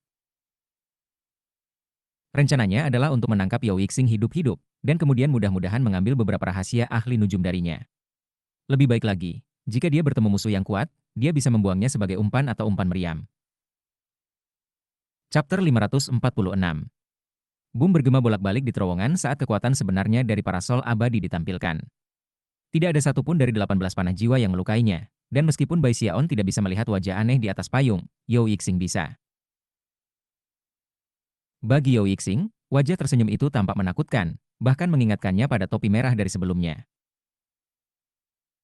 Payung macam apa itu? Ia pikirnya, kulit kepalanya kesemutan. Adapun ki dingin di daerah itu, begitu dingin sehingga dia merasa dirinya menggigil di dalam. Itu adalah saat krisis yang mematikan di mana mata Yao Yixing bersinar dengan kegilaan saat ia terbang mundur. Kali ini, alih-alih memanggil panah jiwa, dia menarik panah jenis baru dari tasnya. Itu merah terang dan memancarkan panas yang kuat, yang menyebabkan ki dingin di daerah itu bergetar di ambang kehancuran. Ketika Bai Xiaon melihatnya, ekspresinya berkedip. "Apa? Apa itu? Mengapa rasanya seperti nyala 9 warna? Tidak, tunggu, mungkinkah itu api 10 warna?" Aye. Bai Xiaon benar-benar terpana bahwa Yao Yixing akan memiliki benda berharga seperti ini padanya. Apa yang membuat Bai Xiaon lebih gugup adalah bahwa sekilas itu terlihat seperti panah, tetapi sesaat kemudian, itu benar-benar tampak seperti terbuat dari api. Itu hampir seolah-olah ada dalam keadaan antara jasmani dan ilusi. Yang lebih luar biasa adalah bahwa Bai Xiaon melihat desain emas di permukaan panah. Desain emas. Meskipun awalnya dia tidak yakin apa desain emas itu membuat pikirannya berputar, dan dalam beberapa saat, dia telah mencapai kesimpulan. Itu, harta karun berharga yang telah menerima peningkatan semangat 11 kali lipat. Peningkatan semangat 10 kali lipat menghasilkan 10 desain perak, tetapi tanda peningkatan semangat ke-11 adalah desain emas tunggal. Spekulasi Bai Xiaon benar. Panah itu, tidak lain adalah panah roh api dengan peningkatan semangat 11 kali lipat. Yao Yixing merasa bahwa ia tidak punya pilihan lain selain mengeluarkan kartu truf miliknya yang ia harap akan disimpan untuk beberapa kesempatan lain. Itu adalah benda spesial yang diberikan kepadanya oleh klannya untuk digunakan sebagai garis pertahanan terakhir. Itu adalah harta yang berharga dengan peningkatan semangat 11 kali lipat, yang, dalam kombinasi dengan semangat 9 kali lipatnya meningkat, mampu membunuh pembudidaya Naschen Soul. Fakta bahwa dia menggunakan panah ini menunjukkan betapa Yao Yixing ingin membunuh Bai Xiaon. Waktunya mati, Bai Xiaon. Dia merong sambil mengetuk panah kehaluan. Sementara itu, rambut Bai Xiaon berdiri tegak, dan murid-muridnya mengerut karena sensasi krisis mematikan menyapu dirinya. Pada saat ini, dia yakin bahwa panah ini pasti bisa membunuhnya. Tidak ada waktu untuk berpikir atau merencanakan. Saat Yao Yixing menggambar busur, Bai Xiaon berteriak dan membuka mata ketiga. Seketika, Yao Yixing menggigil, dan ekspresi bingung muncul di wajahnya saat tangan yang dia gunakan untuk menarik tali busur tiba-tiba berhenti bergerak. Pada saat yang sama, suara gemuruh bisa terdengar saat Bai Xiaon menggunakan Living Mountain Incantation, dan juga mengulurkan tangannya untuk memanggil kerajaan Water Swamp-nya. Ketika daerah di sekitarnya berubah menjadi rawa berair, ia menarik ki dinginnya kembali, menyebabkan badai mengamuk di sekitarnya. Namun, hal-hal belum berakhir. Kekuatan teknik hidup abadi-abadi melonjak di sekitarnya, mendorong kekuatan tubuh kedagingannya hingga batas. Semua hal ini membutuhkan waktu untuk dijelaskan, tetapi sebenarnya terjadi dalam momen yang paling singkat. Beberapa saat kemudian, sigil bintang di dahi Yao Yixing meletus dengan cahaya bintang, membebaskannya dari kendali Bai Xiaon. Saat keringat mulai menetes ke wajahnya, ia melepaskan tali busur. Kemudian, suara gemuruh terdengar, seperti panah jiwa api dengan peningkatan semangat 11 kali lipat terbang keluar. Begitu ia meninggalkan haluan, itu berubah menjadi naga api besar, sangat mirip penampilan. Saat naga itu menembak ke arah Bai Xiaon, ia berlari ke prahara ki yang dingin, menghancurkannya, dan kemudian melanjutkan ke depan sampai menabrak lonjakan besar yang bangkit dari tanah. Saat ledakan memekakkan telinga menggoyang koridor, Bai Xiaon melompat ke udara, berubah menjadi golem batu yang sangat besar. Mengulurkan tangan kanannya, ia melepaskan Mountain Shaking Bash dan kemudian Throw at Crushing Grasp, menggunakan semua kekuatan gunung yang masih hidup dan tubuhnya yang berdaging dalam satu serangan besar-besaran. Lagi pula, panah ini bisa membunuh seorang pembudidaya Naschen Soul, dan karena itu, dia tidak punya harapan untuk bisa menghindarinya. Satu-satunya harapannya sekarang adalah untuk menangkapnya. Saat gold core-nya berputar dengan cepat, cahaya hitam tiba-tiba muncul dari dalam dirinya ketika penyuajinya muncul untuk memblokir panah jiwa api. Sebuah ledakan besar bergema ketika keduanya terhubung, dan panah jiwa api bahkan mengeluarkan sesuatu seperti jeritan yang menyedihkan ketika gelombang kejut diluncurkan. Namun, karena semua hal ini terjadi begitu cepat, dan karena posisi Bai Xiaon saat ini menghalangi pandangan Yao Yixing, dia tidak dapat melihat dengan tepat apa yang terjadi. Tepat ketika panah roh api akan hancur berkeping-keping, Bai Xiaon menggunakan kekuatan tubuh kedagingannya dan kekuatan gunung yang hidup, serta kekuatan gunung Bash gemetar dan genggaman pencabutan tenggorokan, untuk menjangkau dan ambil tenggorokan naga api. Kemudian, kekuatan heks kematian melonjak untuk mencegah panah dari meledak. Gemuruh besar memenuhi terowongan, dan gelombang kejut intens yang menyebar menyebabkan darah menyembur keluar dari mulut Yao Yixing saat ia jatuh ke belakang seperti layang-layang dengan tali yang dipotong, ekspresinya campuran ketidakpercayaan dan kejutan. Bagaimana dia bisa menebak bahwa panah roh jiwanya, yang bisa membunuh ahli jiwa yang baru lahir, akan direbut oleh Bai Xiaon? Begitu Bai Xiaon meletakkan tangannya di panah jiwa api, lonjakan Water Swamp Kingdom-nya runtuh, dan ki dinginnya menghilang. Bentuk golem batunya hancur, dan dia terungkap, batuk awan darah. Dia terlempar ke belakang, lapisan zirahnya hancur menjadi abu, namun, tangannya memegang panah dengan kuat. Naga api yang berjuang meraung dan bertarung, tetapi pada akhirnya, itu menyusut kembali menjadi panah. Tidak mungkin. Yao Yixing menangis, matanya hampir keluar dari tengkoraknya. Terengah-engah sebagai sensasi krisis mematikan memenuhi dirinya, dia melihat pemandangan yang tak bisa dipercaya bermain di depannya, hatinya dipenuhi teror. Akhirnya, dia menggambar bintang sigil di dahinya, yang mulai berdenyut dengan kekuatan teleportasi. Bai Xiaon perlahan-lahan mendongak, matanya merah, niat membunuhnya membara saat dia melangkah maju. Waktunya mati, Yao Yixing. Langkah itu hampir seperti mendarat langsung di hati Yao Yixing. Dia gemetar nampak, dan menjerit keras. Jika panah arwah apinya tidak bisa membunuh lawan ini, lalu apa yang bisa? Pikiran berputar dan tidak punya waktu untuk berpikir, dia mendorong ke dahinya, menyebabkan semburan cahaya bintang besar keluar dari sigil bintangnya, yang membungkusnya dan memindahkannya. Dia tidak berani melakukan apapun selain melarikan diri. Saat ini, hanya memikirkan Bai Xiaon membuatnya takut. Bai Xiaon batuk seteguk darah saat Yao Yixing dibawa pergi, setelah itu rahangnya jatuh. Aku tidak percaya dia lari begitu cepat. Aku bahkan tidak bisa menyelesaikan batuk darah itu. Segera setelah Bai Xiaon merasakan kekuatan teleportasi yang berasal dari bintang sigil Yao Yixing, ia sengaja batuk darah untuk mencoba membuat dirinya terlihat lemah.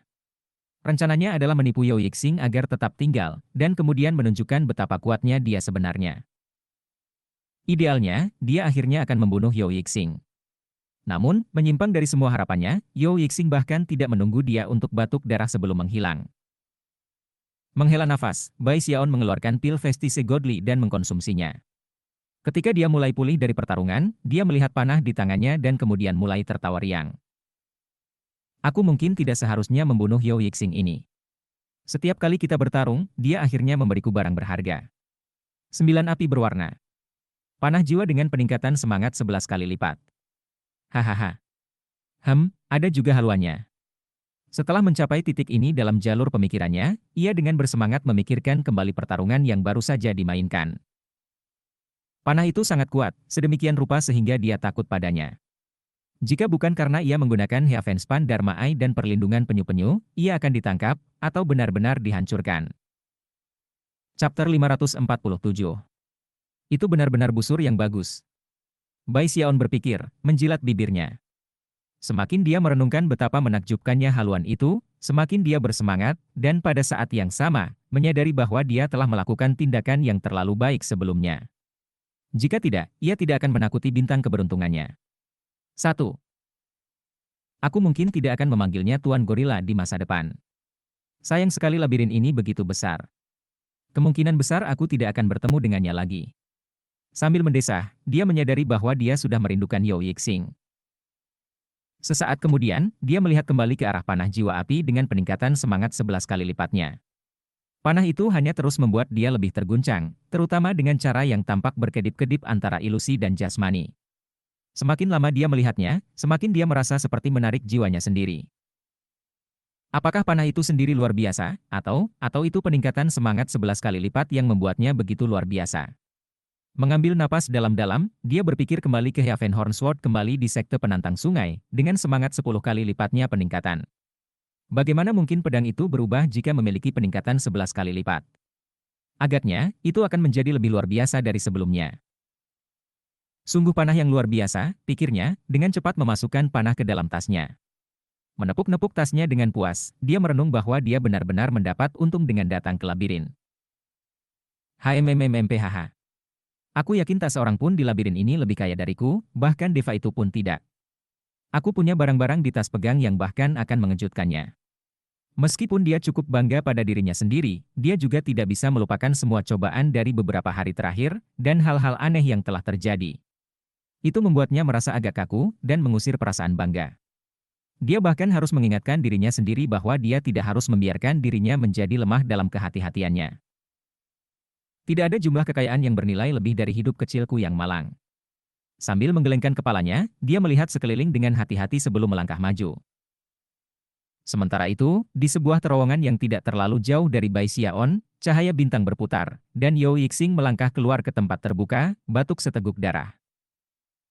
Pada titik ini, bintang sigil di dahinya tampak retak, dan tampak seperti itu bisa runtuh setiap saat. Yao Yixing merasa ingin menangis tentang hal itu, meskipun ia saat ini tidak memiliki air mata untuk ditumpahkan. Ini semua salahmu, Bai Xiaon, dia mengamuk saat dia berdiri di sana dengan gemetar dan wajah pucat. Kamu mengambil nyala api 9 warna dan panah jiwaku. Sialan kamu, Bai Xiaon. Jika bukan karena kamu, aku tidak akan pernah datang ke sini. Sialan kamu dan sialkan labirin ini. Yo Yixing merasa seperti sedang melayang di ambang menjadi gila. Pada saat ini, dia hanya memiliki satu teleportasi tersisa sebelum sigil bintangnya dihancurkan untuk selamanya. Sebelum memasuki labirin, ia tidak mungkin menduga bahwa itu akan sangat berbahaya, dan bahwa ia harus bergantung pada kekuatan sigil bintangnya berkali-kali. Sekarang, dia benar-benar menyesali keputusannya. Aku benar-benar, pasti tidak boleh bertemu dengan entitas aneh itu. Dan aku pasti harus menghindari Bai Xiaon. Aku tidak percaya panah api jiwaku tidak membunuhnya. Dia benar-benar tidak manusiawi. Sambil mendesah, ia mulai merangkak maju, pikiran terfokus pada satu hal, menemukan jalan keluar, pergi, dan tidak pernah kembali. Adapun Bai Xiaon, dia sudah membuat keputusan. Setelah dia kembali ke rumah, dia akan meminta seluruh keluarganya untuk melacaknya dan membunuhnya.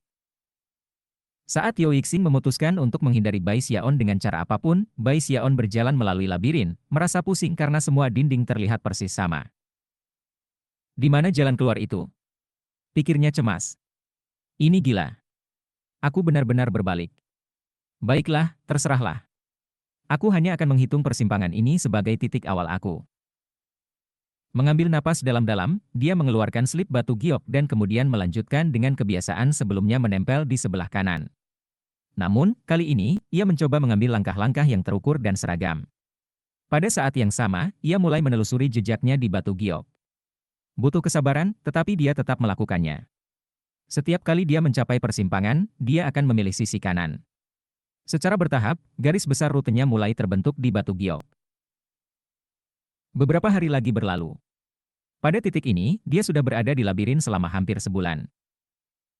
Untungnya, dia memiliki banyak alkohol roh yang membantunya menjaga basis kultivasi dan kecakapan bertempurnya cukup kuat. Namun, ia masih akan mengalami situasi sesekali di mana ia perlu memanfaatkan energi roh, dan setelah beberapa bulan berlalu, ia mulai kehabisan alkohol. Kecemasan Bai Xiaon terus meningkat, dan ia mulai lupa waktu. Suatu hari, dia tiba-tiba melihat gerakan di depannya di koridor. "Siapa di sana?" katanya dengan keras, mengeluarkan parasol abadinya. Namun, siapapun yang berada di depan benar-benar mengabaikannya dan terus bergerak. Jantung berdebar kencang, Bai Xiaon akan mulai mundur ketika dia tiba-tiba melihat dengan jelas siapa yang ada di depannya, dan rahangnya jatuh. Itu adalah salah satu pembudidaya dari tembok besar, seseorang yang dikenalinya. Namun, yang mengejutkannya, dia menyadari bahwa mata pria itu benar-benar kosong, dan wajahnya kendur dan tanpa ekspresi. Basis budidayanya tampaknya telah menyelinap kembali ke yayasan pendirian, dan bahkan yang lebih aneh adalah kenyataan bahwa ia tidak benar-benar berjalan. Kakinya terseret di tanah, dan meskipun dia tidak melayang di udara, sepertinya dia didorong dari belakang. Pria itu sepertinya tidak memperhatikan Bai Xiaon, yang berdiri di sana bertanya-tanya apa yang sebenarnya terjadi. Dia berpikir untuk mengambil inisiatif untuk menyerangnya, tetapi kemudian ragu-ragu dan memutuskan untuk tidak memprovokasi dia secara tidak sengaja. Sebaliknya, dia hanya melangkah ke samping dan mengawasinya dengan cermat ketika dia lewat. Sepanjang waktu, pria itu tidak berhenti atau bahkan menatapnya. Dia hanya berjalan lewat. Saat itulah tatapan Bai Xiaon jatuh ke punggung pria itu, dan tiba-tiba, dia merasakan semua rambut di tubuhnya berdiri tegak. Apa itu? Dengan mencadangkan, wajahnya kehabisan darah ketika dia melihat apa yang menempel di punggung pria itu. Itu, orang seukuran aslinya yang terbuat dari kertas. Orang kertas memiliki lengan, kaki, dan kepala dengan wajah seperti manusia.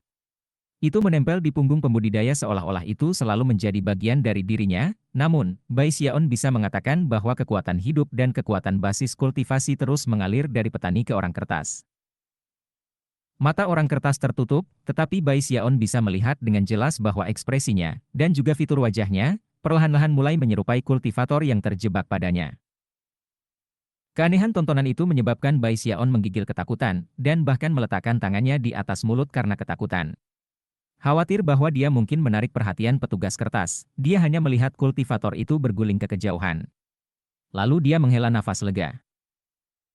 Apa-apaan tempat ini? Pikirnya. Apakah itu topi merah, roti berlumur darah, atau orang kertas ini, semuanya memberinya perasaan takut.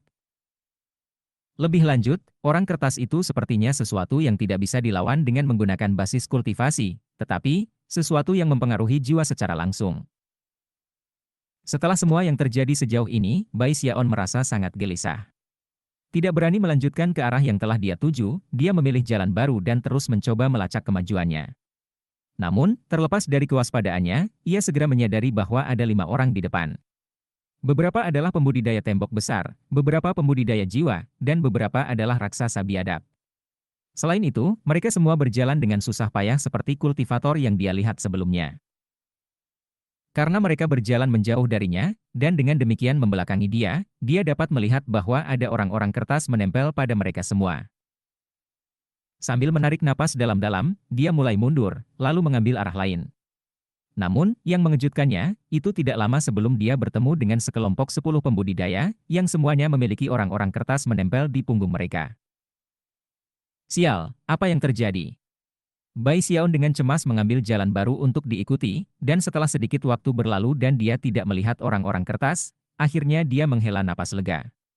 Keesokan harinya, ketika dia berjalan, dia tiba-tiba berhenti di tempat ketika dia menyadari bahwa seseorang sedang menuju ke arahnya dengan kecepatan tinggi dari depan. Itu adalah seorang kultivator jiwa, dan begitu pria itu melihatnya, ekspresinya berubah suram.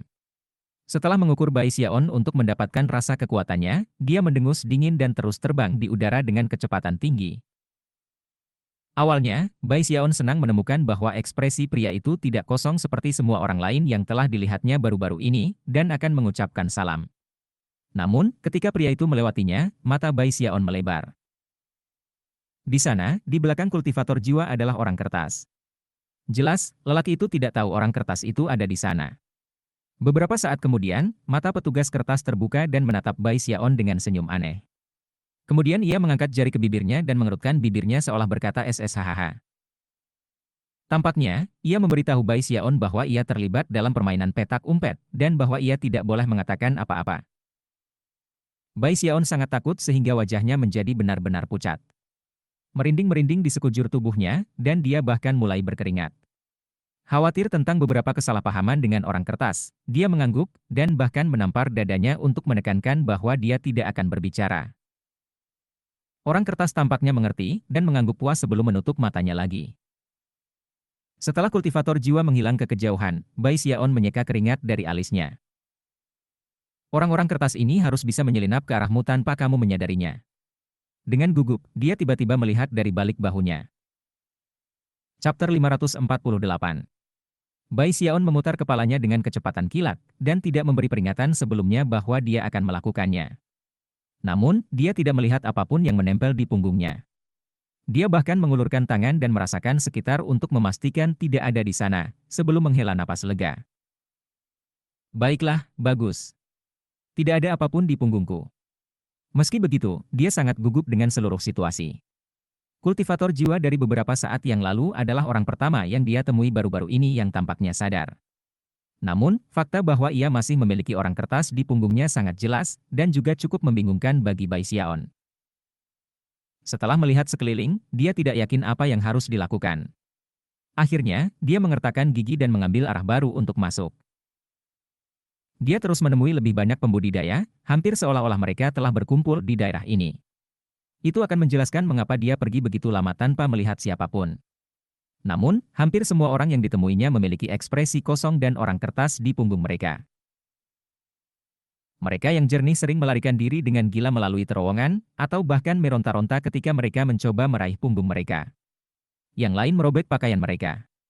Namun, tidak ada yang dilakukan siapapun yang bisa menghentikan orang-orang dari kertas menempel padanya.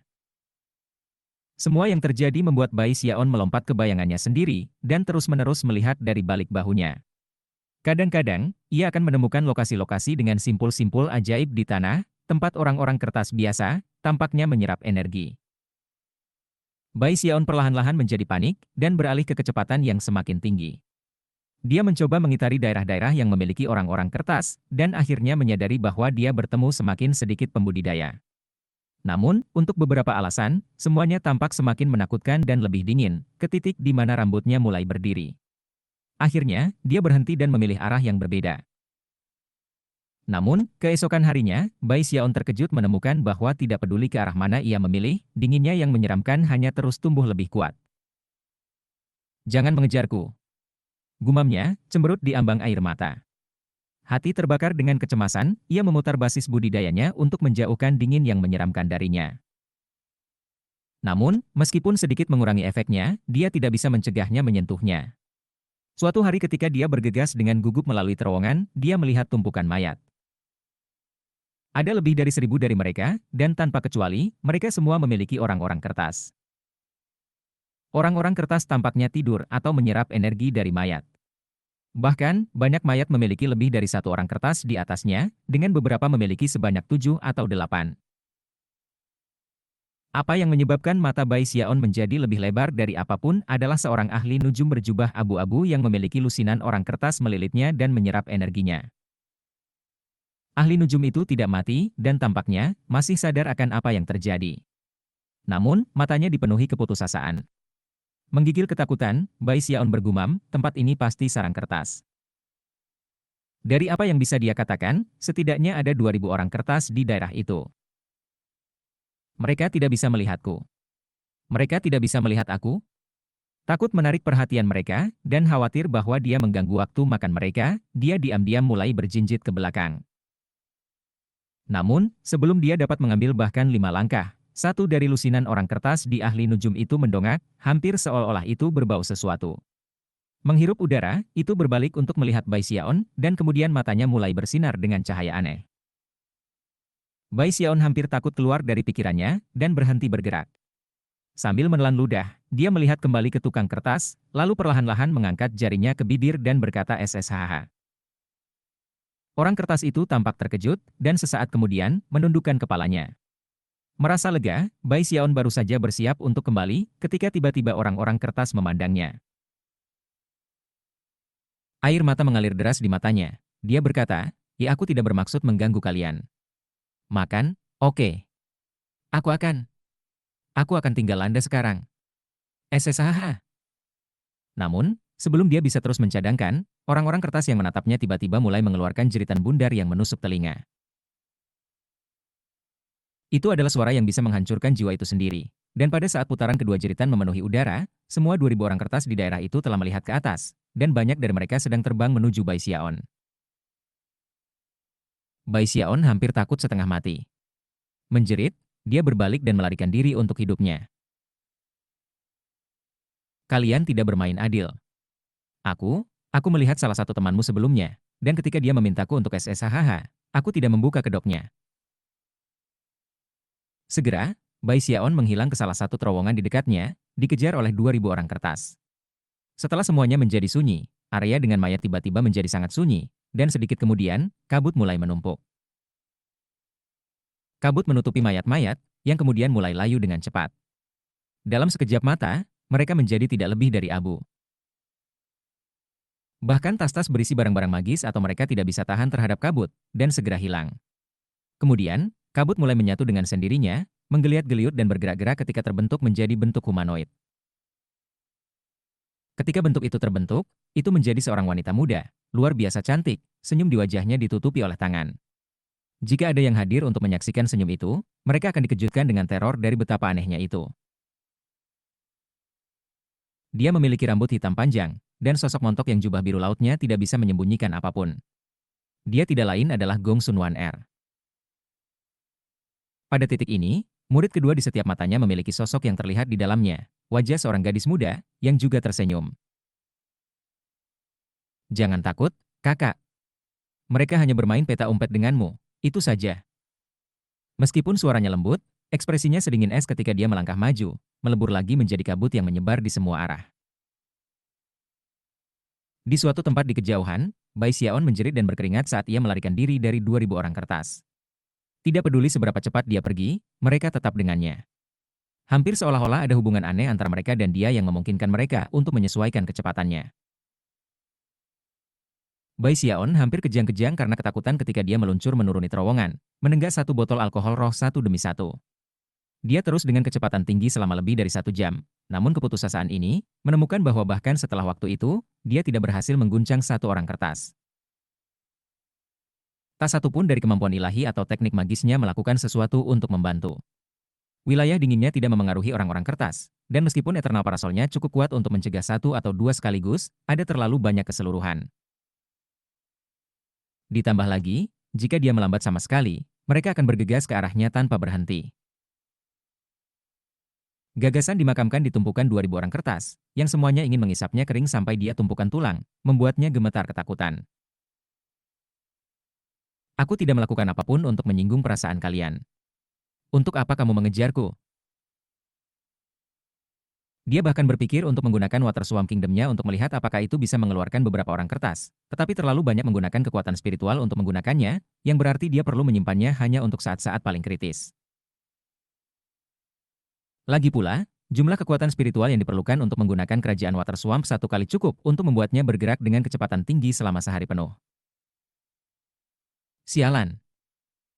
Baiklah, aku akan terus berlari selama 2 jam lagi, dan jika orang-orang koran masih mengejar aku, maka aku akan mencoba kerajaan Water Swamp aku. Sambil menggertakkan giginya, dia terus bergerak dengan kecepatan tinggi.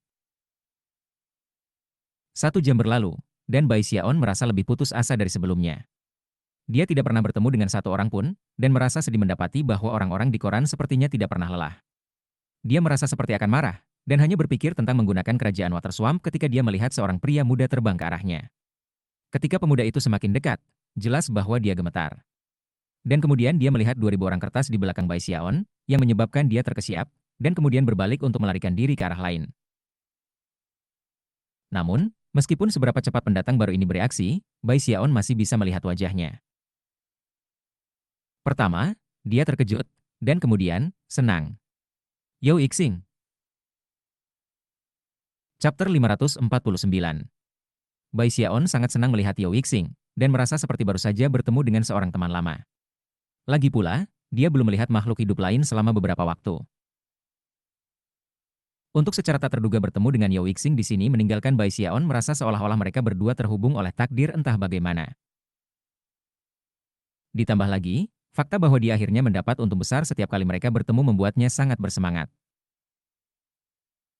Jangan lari, Yao Yixing. Teriaknya. Aku tidak akan mengambil busur milikmu. Dapatkan perhatian 2.000 orang kertas ini, oke, bintang keberuntunganku. Kegembiraan dalam suara Bai Xiaon menyebabkan Yao Yixing gemetar di ambang kegilaan. Dia benar-benar merasa seolah-olah dia telah jatuh ke nasib yang lebih buruk daripada yang mungkin terjadi dalam satu kehidupan. Kamu adalah bintang keberuntungan. Semua orang di keluargamu adalah bintang keberuntungan. Kemarahan mengisinya betapa tajamnya mata Bai Xiaon. Baru saja, Yao Yixing berputar secepat mungkin, namun entah bagaimana, masih dikenali. Kemudian, dia disebut bintang keberuntungan, yang mendorongnya lebih dalam ke dalam kegilaan, ke titik di mana dia merasa seperti dia akan runtuh.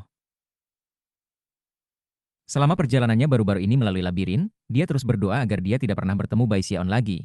Namun, itulah yang sebenarnya terjadi. Ya Tuhan, mengapa?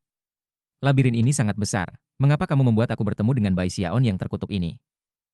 Ini adalah ketiga kalinya Yao Yixing bertemu Bai Xiaon, dan pada saat ini, ia yakin ia memiliki nasib yang lebih buruk daripada siapapun di dunia. Selama pertemuan pertama mereka, ia kehilangan nyala 9 warna. Kemudian dia mengambil panah roh jiwanya. Ketiga kalinya, Bai Xiaon datang berlari padanya dengan 2.000 orang kertas mengejar. Yao Yixing baru-baru ini sama ketakutannya dengan orang-orang koran seperti halnya Bai Xiaon. Untuk melihat lebih dari 2.000 dari mereka di satu tempat membuatnya takut sampai ekstrim. Apakah aku berutang kepadanya dari kehidupan sebelumnya atau sesuatu?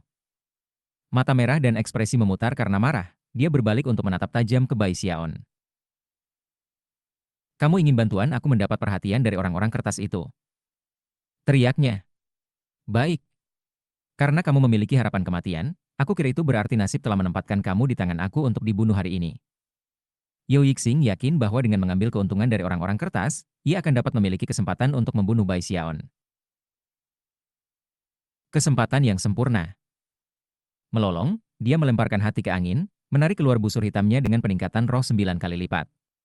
Kemudian, ia menarik tali busur ke belakang dan melepaskan suksesi 36 panah jiwa, secara bersamaan terbang mundur jauh dari Bai Xiaon. 36 adalah batas Yao Yixing, dan sangat menegangkan sehingga dia sudah batuk darah. Namun, Itu adalah betapa dia membenci Bai Xiaon. Semua jalan ke tulang. 36 panah jiwa menjerit di udara menuju Bai Xiaon, yang wajahnya jatuh pada kesadaran bahwa, dalam kegembiraannya berlari ke bintang keberuntungannya, dia telah mendorong hal-hal terlalu jauh. Yang benar adalah bahwa ini benar-benar adalah kesempatan sempurna bagi Yao Yixing untuk membunuh Bai Xiaon. Aku tidak percaya kamu menjadi pengganggu, Tuan Gorila. Teriaknya. Ketika panah 36 jiwa mendekat, jelas bahwa mereka terkunci pada posisinya, dan bahwa dia tidak bisa mengelak. Menimbang bahwa ada orang-orang kertas tepat di belakangnya, itu menempatkannya dalam posisi yang sangat berbahaya. Karena itu, dia melambaikan tangan kanannya dan membentak Eternal Parasol terbuka. Kemudian, 36 panah jiwa semua meledak, dan Yao Yixing dengan mengejek berteriak, jika keberhasilanmu sudah dekat, Bai Xiaon. Mengabaikan luka apapun yang akan menimpanya, dia menarik napas dan meluncurkan 30 anak panah lagi. Anak panah menebas udara seperti pencahayaan, langsung mencapai posisi Bai Xiaon dan kemudian meledak dengan kekuatan yang luar biasa. Bahkan jika Bai Xiaon lebih kuat dari yang sudah ada, dia tidak bisa melakukan apapun selain jatuh kembali dalam menghadapi serangan seperti itu. Saat dia melakukannya, 2.000 orang kertas meningkatkan kecepatan mereka, menutup jarak dalam sekejap mata. Senyum yang aneh bisa terlihat di wajah orang-orang kertas yang berteriak, dan tatapan keserakahan dan kegilaan memenuhi mata mereka saat mereka menerkam ke arah Bai Xiaon. Dari kejauhan, Yao Yixing menyaksikan apa yang terjadi dengan kegembiraan yang membuatnya gemetaran. Lalu dia melemparkan kepalanya ke belakang dan tertawa di bagian atas paru-parunya. Aku tidak membunuhmu, Bai Xiaon, ini hanya kehendak langit. Yao Yixing merasa luar biasa karena bisa langsung melepaskan diri dari depresi yang telah mencengkeramnya begitu dalam baru-baru ini. Saat Yao Yixing menyaksikan orang-orang kertas menerkam Bai Xiaon, dia tertawa tergila-gila dan kemudian berkata, "Yi Bai Xiaon, kamu." Namun, sebelum dia selesai berbicara, matanya membelalak, dan kata-katanya tersangkut di tenggorokannya. Tidak mungkin. Yang mengejutkan Yao Yixing, satu perisai yang berkilau muncul di sekitar Bai Xiaon, sampai ada lebih dari 1.000 dari mereka, menciptakan penghalang setebal 30 meter di sekelilingnya. Saat perisai menyebar, orang-orang kertas yang telah menerkam Bai Xiaon menempel di permukaannya. Namun, karena ada begitu banyak dari mereka akhirnya tampak seperti bola kertas besar. Di dalam bola kertas, Bai Xiaon bermandi keringat ketakutan. Di tengah teriknya waktu, dia terlalu kekurangan waktu untuk menggunakan kerajaan Water Swamp-nya, dan karenanya, terpaksa menggunakan jimat-jimat defensif untuk menghentikan kemajuan orang-orang kertas. Setelah memastikan bahwa perisai itu efektif terhadap orang-orang kertas, ia melihat melalui celah di lengan dan kaki mereka pada Yao Yixing yang menganga di kejauhan. Yao Yixing! Teriaknya, lalu mulai bergerak ke arahnya. Rahang Yao Yixing terjatuh, dan pikirannya mulai berputar ketika bola kertas besar itu mulai melaju ke arahnya. Banyaknya orang-orang kertas yang diwakili bola besar menyebabkan kulit kepala Yao Yixing menggeliat begitu keras hingga rasanya seperti meledak. Dia masih belum mati. Dia berkata dengan marah. Berputar, dia mulai melarikan diri, namun meskipun kecepatan yang dia mampu, bukan tandingan Bai Xiaon. Apa yang aku lakukan? Apa yang aku lakukan? Jangan bilang aku benar-benar harus menggunakan teleportasi bintang terakhir Kusigil. Tersapu perasaan gila, dia mengertakkan gigi dan bersiap melepaskan cahaya bintang di dalam bintang sigil. Namun, saat itulah dia tiba-tiba menyadari bahwa 2.000 orang kertas yang menempel di permukaan perisai benar-benar menyerap kekuatan mereka, yang menyebabkan bola kertas menyusut. Dengan antusias, Yao Yixing segera meninggalkan rencananya untuk berteleportasi. Jantung berdebar kencang, dia sampai pada kesimpulan bahwa Bai Xiaon benar-benar menembak dirinya sendiri di kaki, dan begitu perisainya menghilang, dia akan terbunuh dalam jiwa dan raga. Merasa lebih senang dengan setiap momen yang berlalu, Yao Yixing melanjutkan, mengawasi apa yang terjadi di belakangnya dan bahkan menertawakan situasi. Tiba-tiba, suara gemuruh bergema keluar dari bola kertas, mengejutkan Yao Yixing. Namun, setelah memastikan bahwa itu mempertahankan kecepatan yang sama seperti sebelumnya, dia tenang. Mari kita lihat berapa lama kamu berhasil bertahan, Bai Xiaon. Di dalam bola kertas, Bai Xiaon tertawa dingin, dan berpikir tentang apa reaksi Yao Yixing terhadap kenyataan bahwa dia bisa menarik ratusan ribu jimat kertas dari tasnya jika dia mau. HMPH. Jika aku menarik mereka semua sekaligus, kamu pasti akan panik. Namun, Bai Xiaon masih khawatir. Lagi pula, dia tidak memiliki persediaan jimat yang tak ada habisnya, dan pada akhirnya akan kehabisan jimat. Melihat sekeliling pada orang-orang yang menyerap energi perisai, dia dengan cepat sampai pada kesimpulan bahwa mereka menemukan perisai itu lezat. Dengan jantung berdebar kencang, dia memikirkan hal itu lagi, lalu mengeluarkan jimat kertas lain dan melemparkannya ke samping. Benar saja, beberapa orang kertas segera menerekamnya dan mulai menyerapnya dengan bahagia. Mata berkedip, Bai Xiaon menatap Yao Yixing yang melarikan diri ke kejauhan, dan kemudian memutuskan untuk mengambil satu risiko lagi. Chapter 550. Karena Bai Xiaon sebagian besar tidak terlihat di dalam bola kertas, dan juga karena Yao Yixing harus fokus untuk bergerak maju, dia tidak melihat apa yang baru saja terjadi. Dia bersemangat, hanya sesekali melihat ke belakang untuk melihat seberapa banyak bola kertas telah menyusut. Pada titik ini, bola sudah menyusut dari ukuran sebelumnya 30 meter menjadi sekitar setengahnya. Selain itu, Bai Xiaon melambat, seolah-olah dia akan menyerah pada kelelahan. Yao Yixing bahkan bisa mendengarnya melolong putus asa. Keberhasilanmu sudah dekat, Bai Xiaon. Merasa hampir sepenuhnya bebas dari perawatan atau kekhawatiran, Yao Yixing tertawa keras dan merenungkan bagaimana semua ini telah direncanakan dengan hati-hati dan dieksekusi oleh siapapun selain dirinya sendiri. Ketika aku ingin seseorang mati, orang itu tidak akan berani mencoba dan tetap hidup. Sambil tertawa, dia kembali menatap Bai Xiaon yang melambat. Bola kertas itu telah menyusut hingga kira-kira 9 meter. Pada titik ini, Yao Yixing cukup percaya diri untuk berhenti di tempat untuk menonton Bai Xiaon direduksi menjadi mayat yang dikeringkan. Yao Yixing. Di dalam bola kertas, Bai Xiaon tampak cukup bingung. Tidak peduli bagaimana dia berteriak marah, kecepatannya terus menurun, sampai dia bahkan tidak bisa bergerak maju. Tentu saja, perjuangannya menyenangkan Yao Yixing tanpa akhir, yang sekarang menatap lekat-lekat untuk menonton hasil akhir. Teriak semua yang kamu inginkan, katanya sambil tertawa kecil. Bahkan jika kamu berteriak, kamu tidak akan datang untuk menyelamatkanmu. Yao Yixing senang meninju betapa sedikit usaha yang sekarang dia keluarkan. Adapun perisai yang mengelilingi Bai Xiaon, sekarang sangat kecil sehingga tidak mungkin untuk menangkap bahkan melihat sekilas dirinya di dalam semua kertas. Itu adalah momen kritis di mana Yao Yixing dengan gugup menyaksikan apa yang terjadi, dan bahkan memvisualisasikan apa yang akan terjadi selanjutnya. Dalam benaknya, bola kertas akan segera menembus perisai, dan Bai Xiaon akan menjerit dengan sedih saat ia dihancurkan dalam jiwa dan raga. Tidak hanya dia bisa mencatat semua yang terjadi, tetapi dia akan bisa mengambil tas memegang Bai Xiaon pada akhirnya. Kemudian dia bisa memanfaatkan sedikit kekuatan teleportasi terakhir di sigil bintangnya, dan dapatkan hadiahnya dari set lengkap 5 elemen jiwa makhluk buas. Bahkan ketika dia dengan penuh semangat merenungkan hasil itu, dia melihat bola kertas itu roboh, menyebabkan dia mengangkat lehernya ke depan untuk mengamati hasilnya. Pada saat yang sama ketika bola itu runtuh, segumpal besar jimat kertas tiba-tiba terbang ke udara, suatu perkembangan yang terjadi begitu cepat sehingga Yao Yixing tidak akan pernah bisa bereaksi dalam waktu. Dalam sekejap mata, semua jimat kertas mendarat di tanah tepat di depannya. Rahang Yao Yixing terjatuh, dan sebelum dia bisa melakukan apapun, jimat kertas meledak, menyebabkan banyak lapisan perisai muncul di sekelilingnya. Jimat bersifat defensif, dan dengan cepat menyebar untuk mengelilingi Yao Yixing. Pada saat yang sama, semua orang kertas di dekat Bai Xiaon tiba-tiba berbalik untuk melihat ke arah Yao Yixing. Benar-benar mengabaikan Bai Xiaon, mata mereka menyala dengan kegilaan saat mereka menerkam ke perisai yang mengelilingi Yao Yixing. Semua hal ini perlu waktu untuk dijelaskan, tetapi dari saat perisai di sekitar Bai Xiaon runtuh sampai jimat kertas mendarat di depan Yao Yixing dan orang-orang kertas menerkam, hanya 2 napas waktu telah berlalu. Wajah Yao Yixing jatuh, dan pikirannya mulai berputar. Segalanya berubah menjadi kebalikan dari yang dia bayangkan. Menjerit, dia mencoba untuk mundur, tetapi sudah terlambat. Orang-orang kertas bergerak begitu cepat sehingga pada saat berikutnya, Yao Yixing menemukan dirinya dalam situasi yang persis sama dengan yang baru saja dialami Bai Xiaon. Bai Xiaon, dia berteriak dengan marah, hatinya bergetar karena penyesalan dan kegilaan. Tak tahu malu. Benar-benar tak tahu malu. Kamu tidak akan mati dengan baik, Bai Xiaon. Sementara itu, Bai Xiaon melarikan diri dengan marah. Situasi yang baru saja dialaminya terlalu berbahaya untuk disukainya. Sekarang Yao Yixing telah menggantikannya, dia lupa tentang keinginannya untuk membungkuk dan melarikan diri tanpa ragu-ragu. Kehidupan kecilku yang malang jauh lebih berharga daripada haluan itu. Kurasa Yao Yixing masih dianggap sebagai bintang keberuntunganku. Ketika dia melihat dari balik bahunya ke bola kertas yang menyusut, dia khawatir orang-orang kertas mungkin masih memperhatikannya dan mengejar, jadi dia mencoba untuk pergi sejauh mungkin.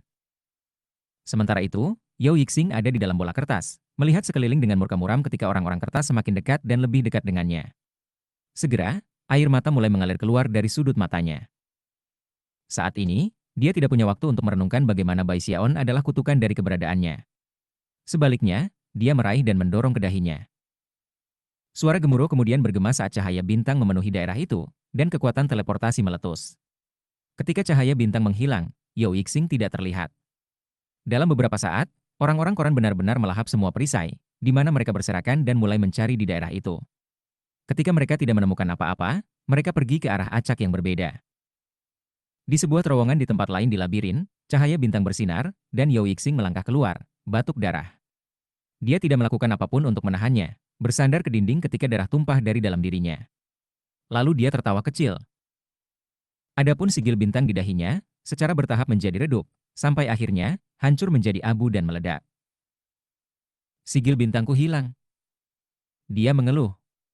Saat dia memikirkan kembali semua yang terjadi dengan Bai Xiaon, dia merasa lebih dari sebelumnya bahwa dia adalah kutukan dari keberadaannya.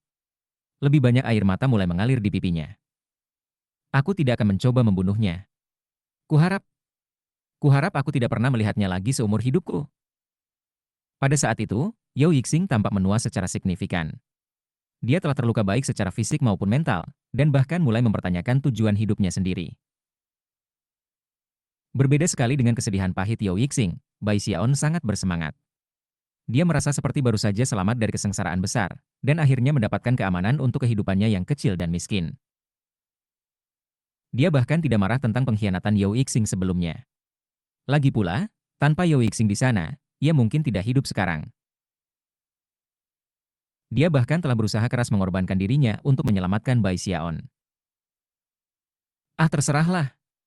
Jika kita terhubung oleh takdir, saudara Yao, maka kamu mungkin akan berhasil hidup-hidup. Aku harap kita memiliki kesempatan untuk bertemu lagi suatu hari nanti. Sambil menikmati pikiran tentang apa yang mungkin terjadi kemudian, Bai Xiaon bergegas di jalannya. Namun, ketika dia berjalan melalui terowongan, dia mulai merasa ada sesuatu yang tidak beres. Dia tiba-tiba berbalik untuk memeriksa punggungnya, tetapi tidak melihat apapun.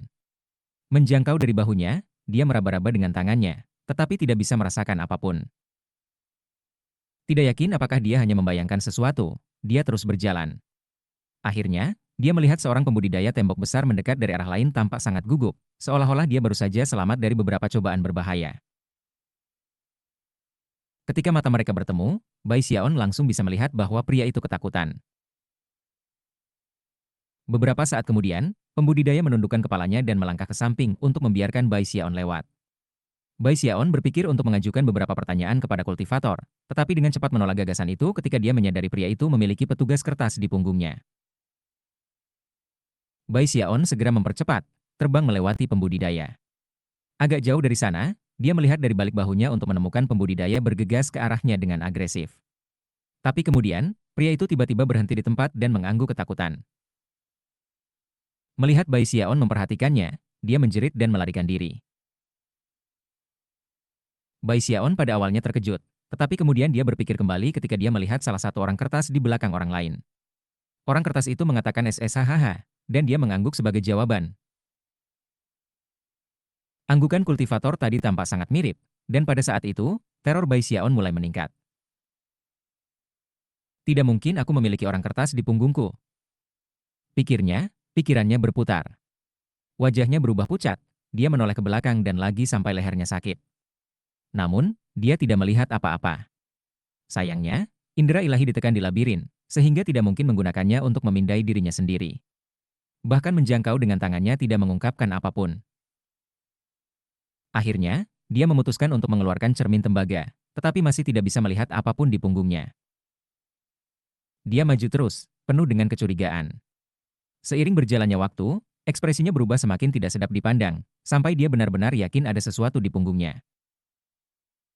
Takut dari pikirannya, dan rambutnya berdiri tegak, dia menghela nafas. Ada sesuatu di punggungku.